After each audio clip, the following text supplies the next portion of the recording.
Okay, welcome back. Joining us now on the Eagle Sports Zone is the one and only Olivia Shililifa, one of Namibia's upcoming cycling sensations, joining us here on the Eagle Sports Zone. Olivia, how are you doing today? I'm blessed. How are you? Oh, good. Thank you. Thank you for joining us. So, before we get into your big win recently, let's start, from the very beginning. Introduce yourself, your age, where you're from, and how you got to where you are today. Well, okay, guys. Hi, guys. Once again, my name is Olivia Shililifa, and I'm a professional cyclist.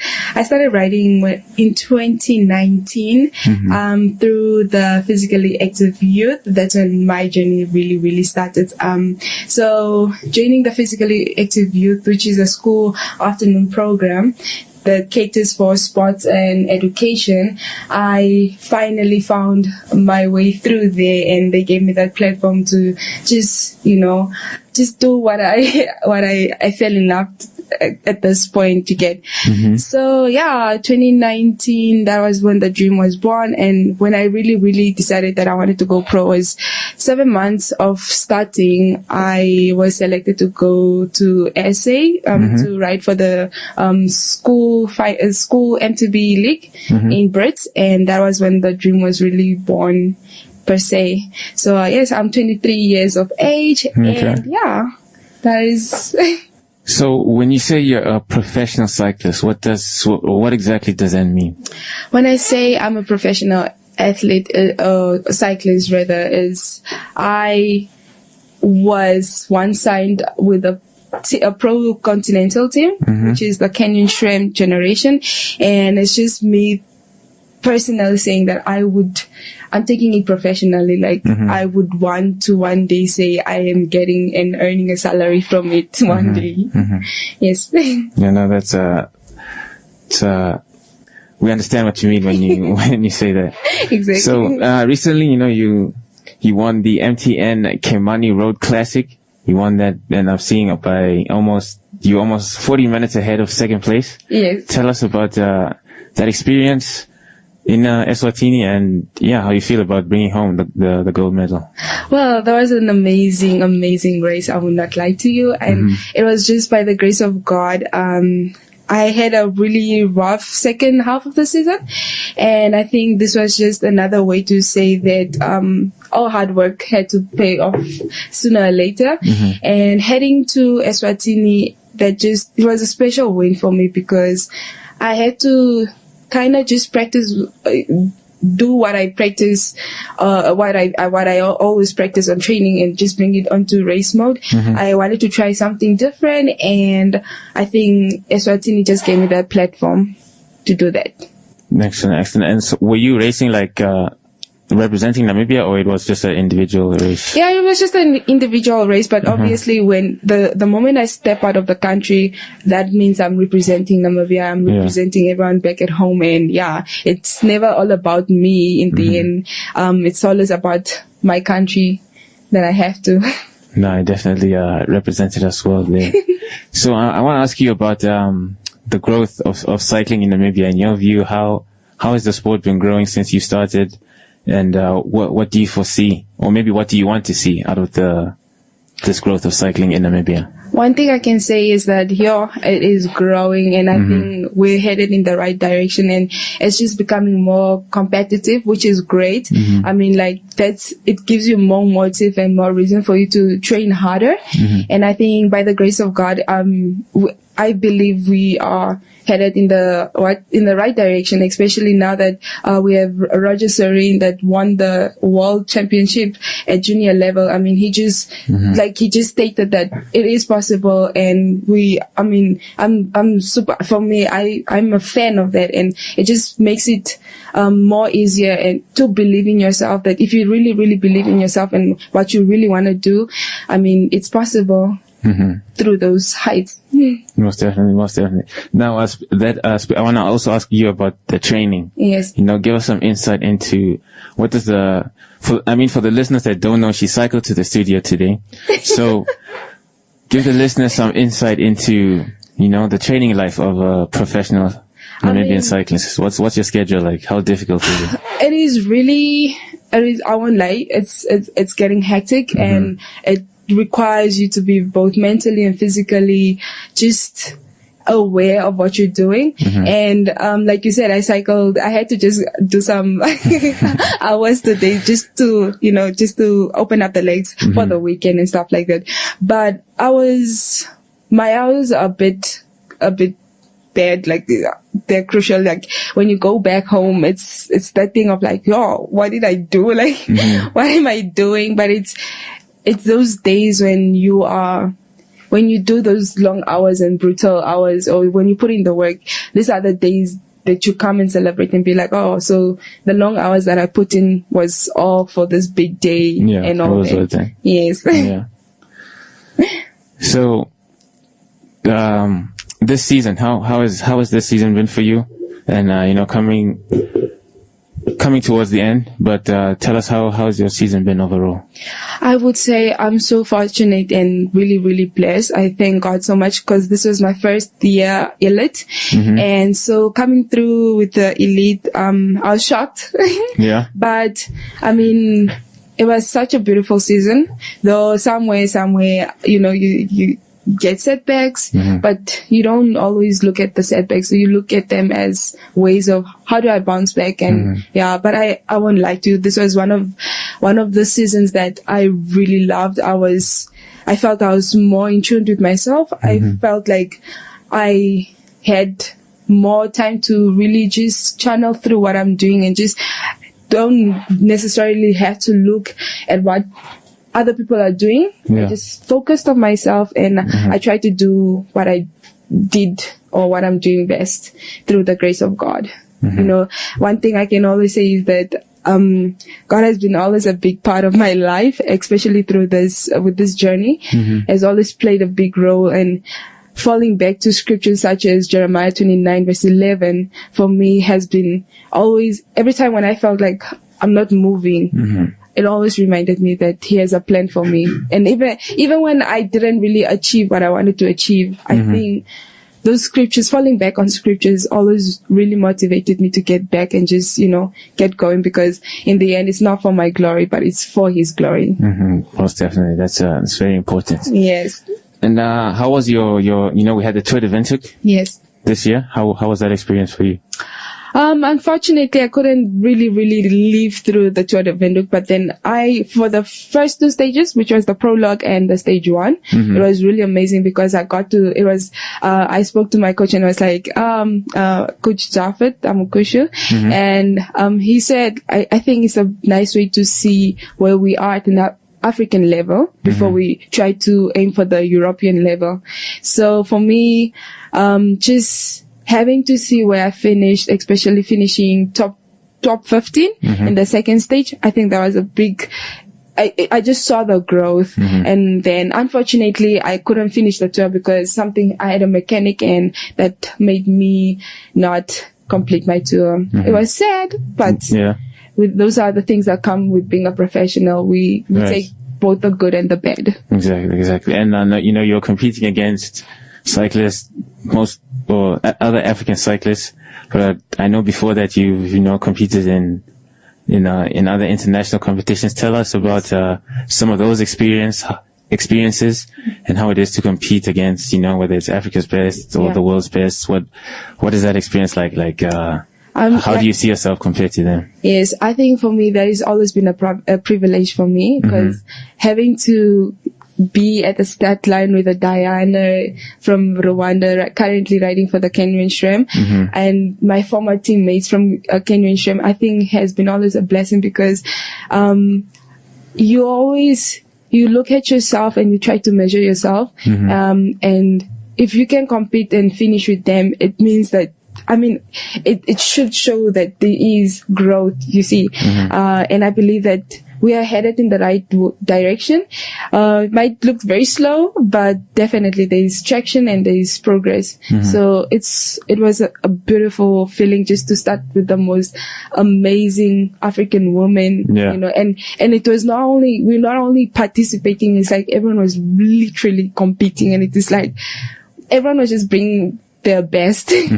So that was amazing for me. And yeah, it was really fun to just see them once again and, you know, experience that. Yeah. It was no influence from Europe or anything like that, but it was more of African, where it's like African best.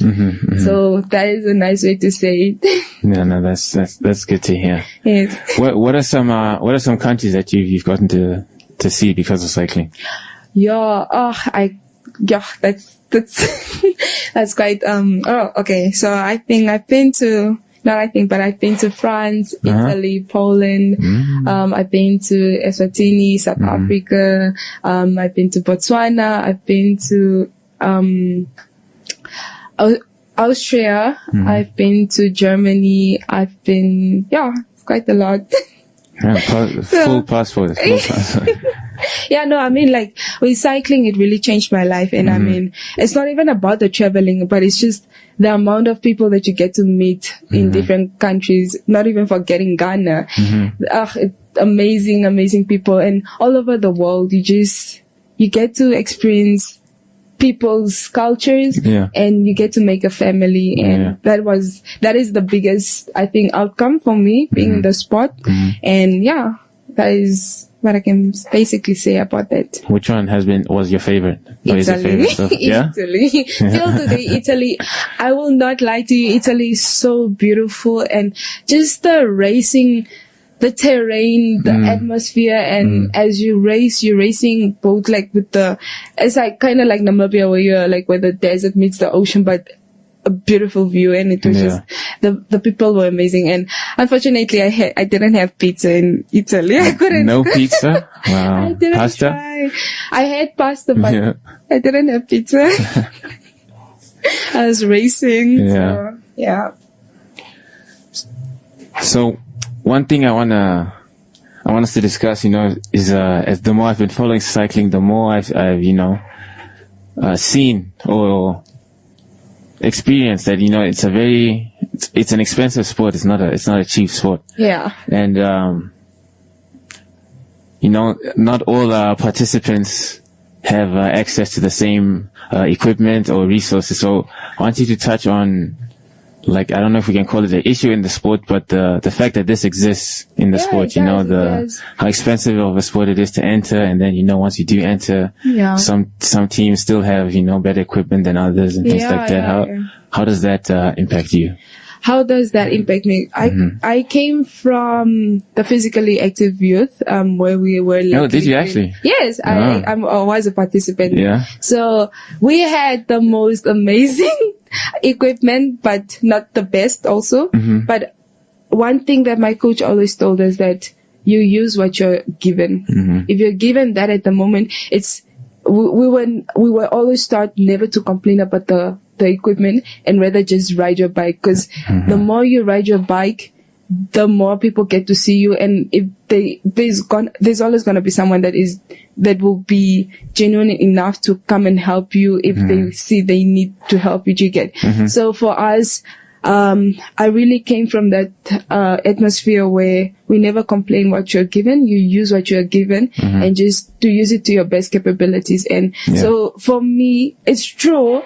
The equipment the sport is quite expensive, but I was blessed and so fortunate enough to have the right people in my corner, such as like Simo, that is currently my sponsors, my biggest supporter, which is my mom. She just she lays it down and just puts it down. I don't know how much my mom spent in the sport just for me. But honestly, those are the people that I can say truly. And there's so many more. Even my coach, he broke his bank just to, when we come from training, when he sees, cause a lot of us, or most of my teammates, come from disadvantaged backgrounds. So coming from a 4 or 5 hour ride and you're looking like you're starving, and going back home, there's nothing to go eat because you have to, you have to save the bread for the little ones you can. So he will break his bank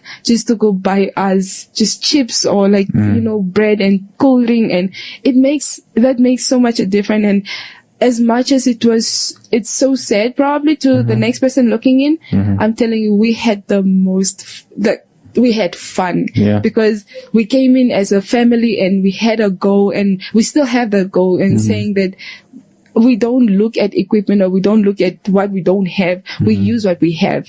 And if it gets us to a certain level, it gets us to that certain level. And that is how we basically live. And, we just shout out to all the people that have been in my corner just to support me, physically, spiritually, and all this one. Yeah, well, definitely. It's very important to get, support you can in any way, shape or form. Yes.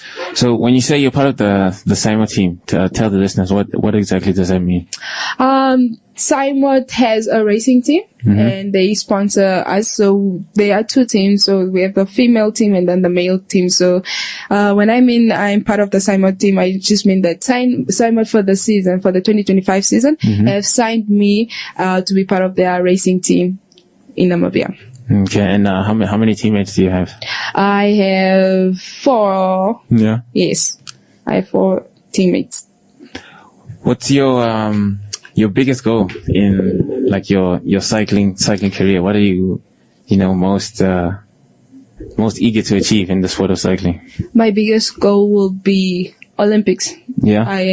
You're aiming for 2028? Yes, I am aiming for the 2028 LA Olympics. I am so fired up. Yeah.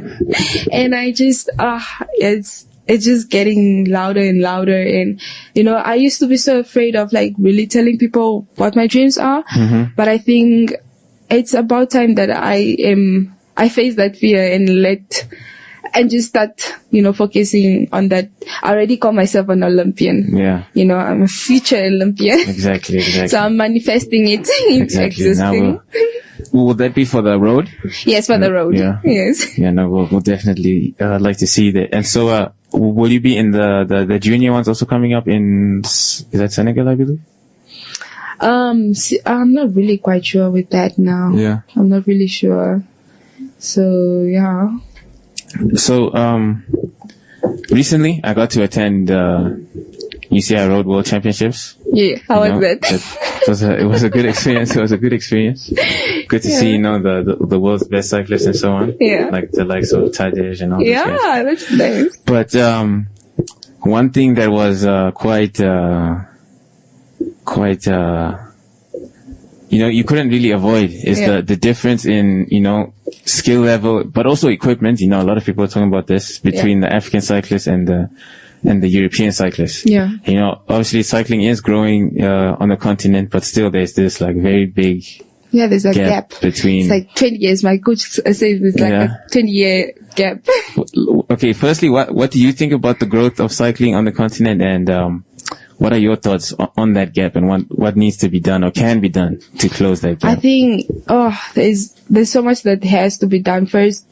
We as athletes already have to realize that. Personally, just to say that, I think we just have to change our mindset, first of all. And then once we change our mindset, probably we can now then start, if we come together, such as, it's a great example that Rwanda hosted the first UCI World Championship. And it's like, that was never to be seen of, thinking about it years ago. So it's a dream come true that Africa is actually getting that momentum or picking up in that. But I feel we are, like I said, we are headed in the right direction. I feel by the time we are older, I think it would be, the foundation will be properly laid. And I don't think it's gonna be the last. I don't really think it's gonna be the last. No, I definitely think it will happen more often now. I think.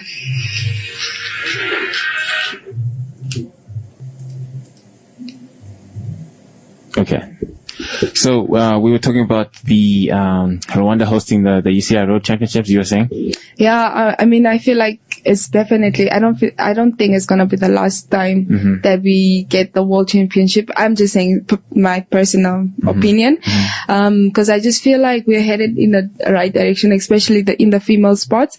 We are growing, and I know a lot of people say, the female don't have, but I feel like we have so much traction. I feel like it's more interesting to watch the female, although like it's nice to watch both races. But I think there is traction, and I it's gonna be good in the future for us, I think. Yeah. So, what's the peak age for cyclists? Like, what are the peak years? Everyone, that question is like more of like, oh, so when are you thinking of like quitting or like? No, because you were saying in your answer, you're saying, in the future it's gonna get better. Yeah, so I was like, do you see yourself part of that future or? Yes, definitely. I would really love to see myself in the future, hopefully, by the grace of God also. And yeah, I mean, if that is the direction that God wants me to go, I would really love to.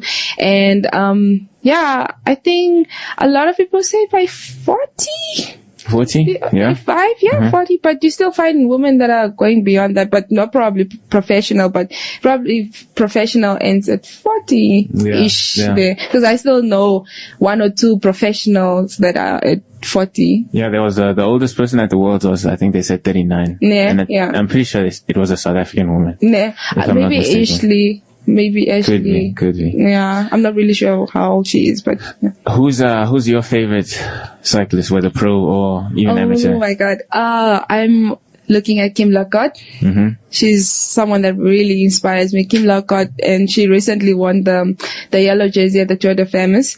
So yeah, Kim Lockhart has been always someone that I looked up to, and then our Namibian favorite, Vera Losa, she's also someone that I look up to. And just me seeing her transitioning from the road to the mountain and still be able to perform at that level, it just shows that sometimes rebranding is also quite important. And I mean, like, she just showed me that, I mean, if you still love doing what you love, I mean, all you just need to do is just perfect it and just keep going and keep doing what you love the most.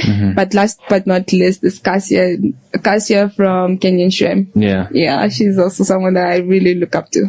Yeah, no, the women are doing well in cycling, especially the African women. Yeah. So what, share with the listeners why do you love cycling? Like, what is it about cycling that's just so your funny favorite thing is someone asked me that yesterday, and I actually had to go back in archive and the reason why I started cycling was 2018 I lost my dad, and when I lost my dad I didn't have a sense of direction or sense of purpose, if I could put it in that way. And funny thing, or fortunately for me, or blessed I am to say, everything came or aligned so perfectly, because that's the same time I was accepted at the physically active youth. And that was also the same year that the cycling was founded. Like my coach Jafet Amakushe came to the center just to give back, and that's when he wanted to start the whole team. He wanted to have his own team, and I always say thank you to Marathon, because without Marathon, I would not be the rider that I am. Marathon Sugar. And so Marathon came on board, sponsored us, and that's when the dream really, really began. So at that point, I felt like cycling was the only thing that I could channel my hurt and just transfer everything that I couldn't really express, because I was so lost. I didn't know what to do with my life at that point. I couldn't find, or I didn't see any value in myself. And when I started seeing challenges that cycling that I went through basically with cycling, it just helped me channel so much, and it made me feel like, oh, maybe I have a sense of purpose, maybe there is direction, maybe God has a plan for me. And that was where everything began, honestly. So thank you for sharing that with us. You're welcome. Tell us about physically active youth. I've interviewed a few of the kids in physically active youth at different races I've been to. Okay. So, but as a former physically active youth member yourself, tell us what it is. What do you guys do? How it started? How can people join and so on? Yeah, so basically, like I said, physically active youth is an afternoon school program that caters for like privileged, not so privileged kids. And it's just it's a program that is meant to just help, especially through sports and education. And how you can get there is you can go to the Kajutruth Youth Center and apply. Usually they do or take application forms from October, and when I say October, like the 1st of October, as in like yesterday. So it's quite a big thing. I mean, it changed my life, not only with the cycling, but they teach us life skills. They're very big on life skills, and they also just advocate so much of self-awareness, who you are, your identity, and they focus so much on, like, as a Namibian child, I believe that is so important, because if you miss this crucial age of not really knowing yourself, it becomes really hard to just, figure yourself out when you're at that side, and that's when you start going crazy, or I don't want to say crazy, but, just, you don't really have a sense of direction or purpose. Yeah. So with that, they help you focus and just find, what are you good at? What do you want to do? Who do you want to be in life? Do you get? And I think that is the biggest, or has been the biggest, blessing for me, having to also just go there, because without them, they made us practice public speaking. They must, all this not funny, sorry, but they made us, they trained us so well, how to treat yourself, how to treat someone else in public, how to be, just a normal, beautiful, amazing Namibian citizen. Yeah, exactly. That is doing well for the economy. 100%. And how long can a person be part of physically active youth? No, I mean, I know, the former ones, they start off like grade 1 till grade 12. Grade 1 already? Yeah, Okay. So it depends where you are, and When did you join? I joined when I was 17 years old, so I only had 2 years. Okay, that was like grade 11, so I only spent 2 years there, 2 to 3 years.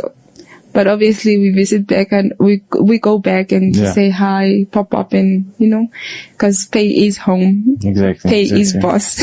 No, it sounds like I'm glad that such a program exists. I always see them at the it's quite great. What's been the biggest challenge so far in your cycling career? To be honest, just having the mental sometimes gets to you, to be honest. Mentally, as when I speak about mental, as when you feel like you didn't achieve something or a certain goal that you set for yourself, and then you feel like, you didn't achieve it, and then it's like you have to bounce back. But like I always said, I have the right people, like my coach, my mom, and all the other people that that are always praying for me. And with that, you look at that and you look at what people are doing in your life, and it just gives you that motivation to say that, hey, I'm not alone. Exactly. I'm not alone. I have people that actually care, and that's how I bounce back. And my biggest blessing is knowing God also. So like I said earlier, falling back on the scriptures when I get into those days. Exactly. What's been the longest race you've done in your career? Oh, it was a tour. That was in Europe. Yeah. That was Europe. I would love to say in Poland. It was so long that I was, I think, the last one to finish, and it took me like, I think, 5 or 6 hours. Yeah, and at that time I was like, my European season was so learning. I had to learn a lot from it, but I mean, it made me who I am. I won't even lie. Do you participate in the European season every year? No, I only went to Europe when I was signed to my former team, which was the Kenyan Shrimp Generation team. So that was the time I went there. How did the Kenyan team find you? Till today, I wouldn't even know how exactly, but I was just contacted. They sent me an email. And funny thing about that, hey, before they even contact me, my coach was like, you guys have to, I always tell this story because it's part of my story, because when we started, we didn't have professional, because obviously that was the time Instagram's like, I got hooked onto Instagram, and I had this, because I was still like in school, and I was just thinking like Instagram is for the, like, when you're going out and stuff like that. But then I had to close down one of my accounts and just get into a professional one. Like get into a professional one. And then he told us, no, you guys have to make a professional account where you put your email. And that was the time when I also got hooked on the email thing. And I started posting, I was doing my mini updates, the race updates and all that. And they emailed me through, I think they saw maybe my email address on my, cause that was also the time I won the under 23 jersey. So maybe that was why also they saw, cause it was more focused on under 23 and elite. Okay. And then they contacted me. Oh, that's nice. That's nice. And, the East Africans, they're doing so well. Team Amani, those guys. Yes, they are. What's the difference between riding in Europe and here? What would you say is the biggest difference? The biggest difference is the intensity. Like, I would say Namibia is getting there, because it's also really hard to race in Namibia, but also it's just a different form of racing. As these guys, they are so aggressive from the word go. Like, when I say aggressive, is we are in neutral start, but it felt already like we are racing. And by the time neutral start ends, you are so worn out that you are unable to even race, because it's like crazy. It's like they're so aggressive, like super aggressive. And like terrain wise, what's the difference, and which one do you prefer? I think a lot of people will say no, Europe has more altitude, but I feel like Namibia has more altitude, because when we used to train in Girona, yes, there are climbs that we don't have here, like more technical climbs and stuff like that. But I would say it's harder in Namibia than in Europe, to be honest. Like, it's just that someone will look at it like, oh, the climbs, we don't have longer climbs, so why don't you say Europe? But I will say training in Namibia is hard, guys. It's hard. It's so hard compared to the other side. Oh, it's just that we are not blessed with longer climbs or technical climbs, I would say. But I think it's way harder than in Europe. And with the heat as well. Exactly. But with all that, we get used to the heat, the weather, everything. We just get used to it. So it doesn't really become, like I was always told that you would want to train yourself in worse conditions, so that when the race comes, it's easier for you, because everyone else will be complaining, but you'll be like, okay, I've been training here, so it's easier for me. So so do you do road and mountain, or just road? I do both. I'm also currently trying to tap into the gravel, because I've seen, it's really exciting. I really love the Commerce. I enjoyed myself at the Commerce 100. And I think gravel is something that you guys should be looking out for me. Like, which one do you prefer? Road, definitely. Road? Road. I'm a roadie. So, what are your, before I ask this one, have you had any bad crashes in your career? No, I don't even want to think about it. I had my, just minor ones, just like falling on the road and just like, but it's something that you always scared about.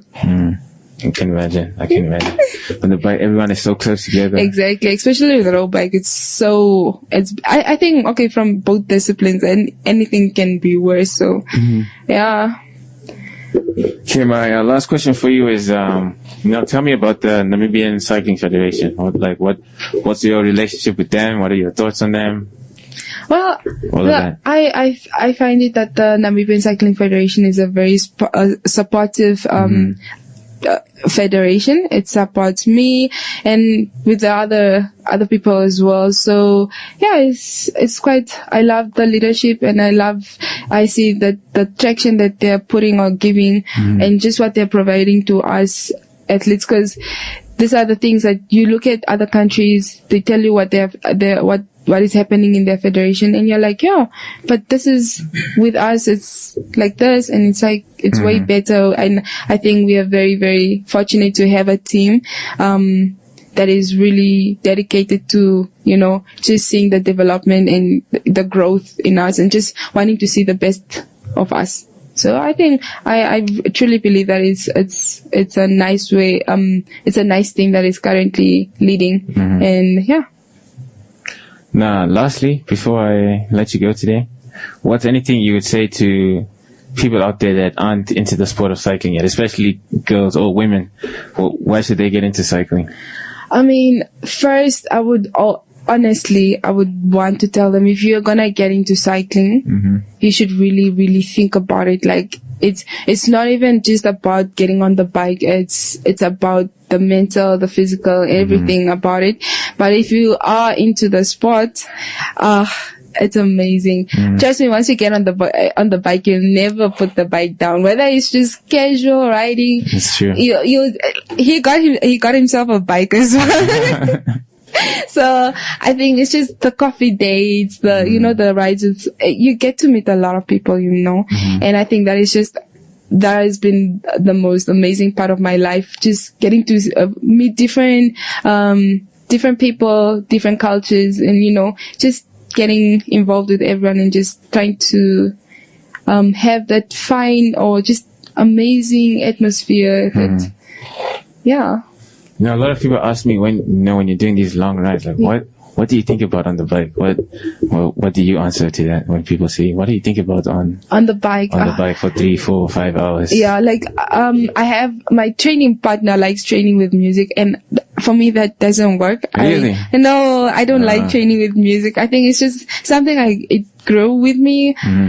Not only about the safety, but I think for me it's just that I like listening to myself. I like the thoughts, and just sometimes you just zone out. Hey, like you don't even think anything. Like you just zoned out and you just focused on what you need to accomplish. But there are just those days when you're just randomly thinking about like weird stuff, like what are you going to eat, like what are you going to do after training, and just human basic stuff. Yeah. But yeah, it's quite, if you have a large group, it's quite fun because then it kind of gets you to not think about what is happening at home because you're so tuned in with conversating. If you're not dead by then, if you're not dead, but it helps you tune in with others, and you get to also, like I say, you get to socialize, and you just get to experience what other people are, what other people are going through, and you have amazing conversations with them.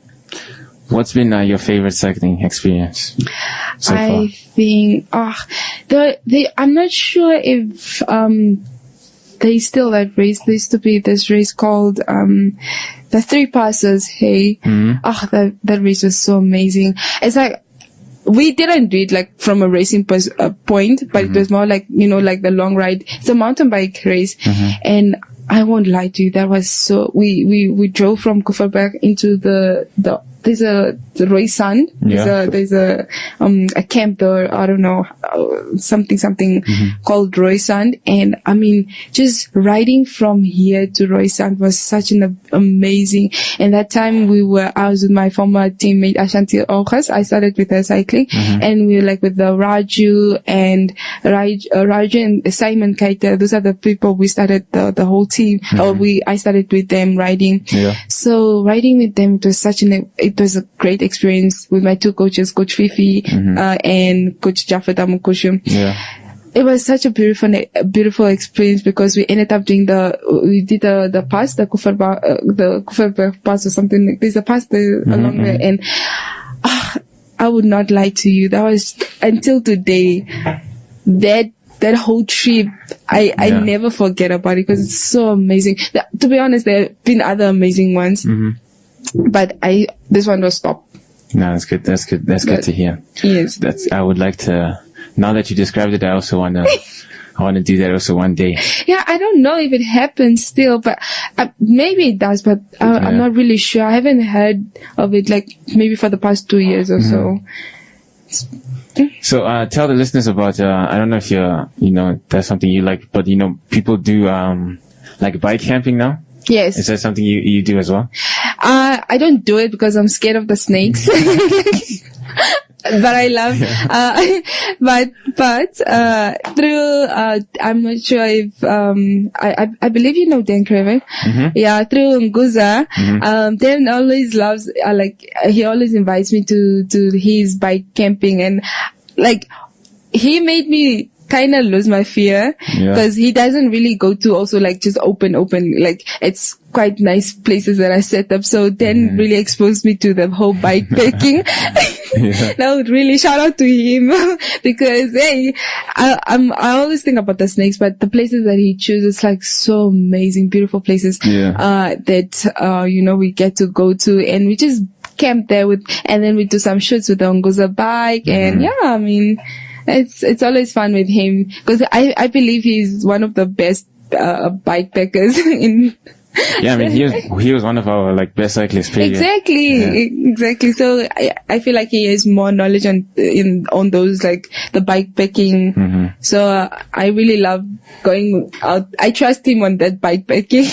No doubt. Okay, my last question for you, I promise, is talk to us about the Desert Dash.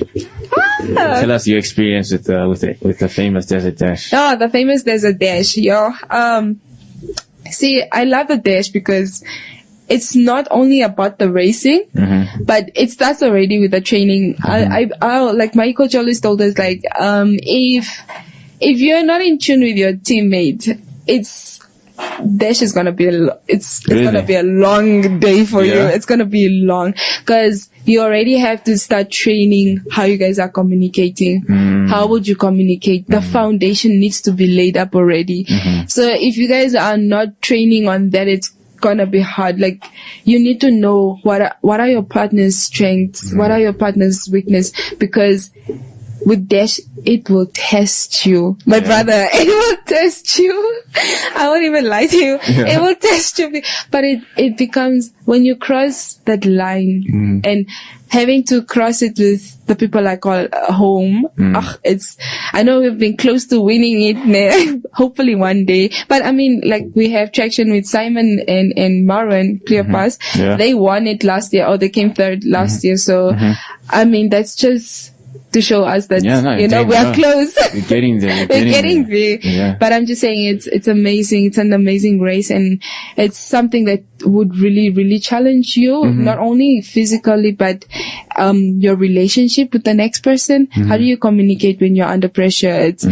And that's why I love it so much, because it's how do you communicate? How do you respond to pressure, or how do you handle pressure mostly? And in those, when things are not going right for you, how do you overcome that? How do you all those setbacks and challenges that Dash will throw, whether it's technical, mechanical, or anything, or like even physical, if your partner starts not feeling well, because you get that a lot. And if the weather starts getting in the way, or your teammate, how do you guys overcome that? And that's the beauty and the most amazing thing about Dash. So you've always done it as a foreman? Yeah, I've always done it as a foreman. Yeah. I've always done it as a foreman, yeah. As a foreman, you cycle how many kilometers?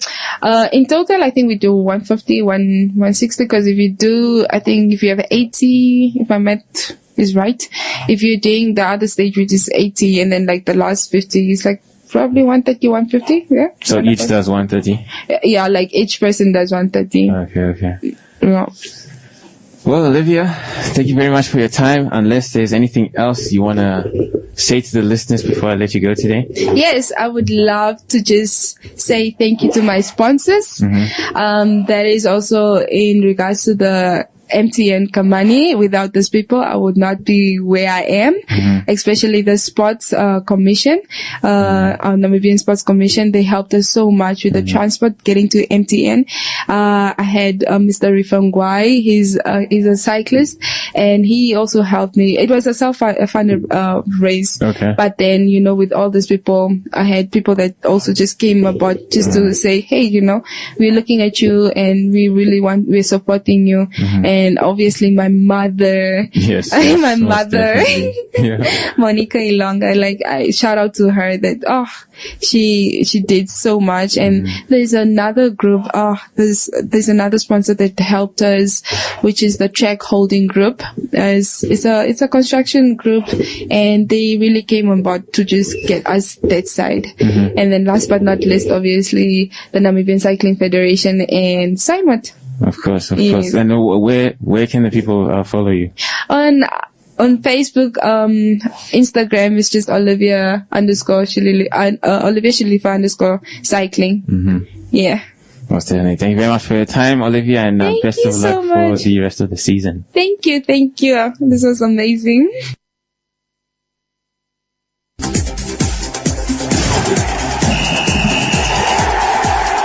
You are now tuned in Sports Zone.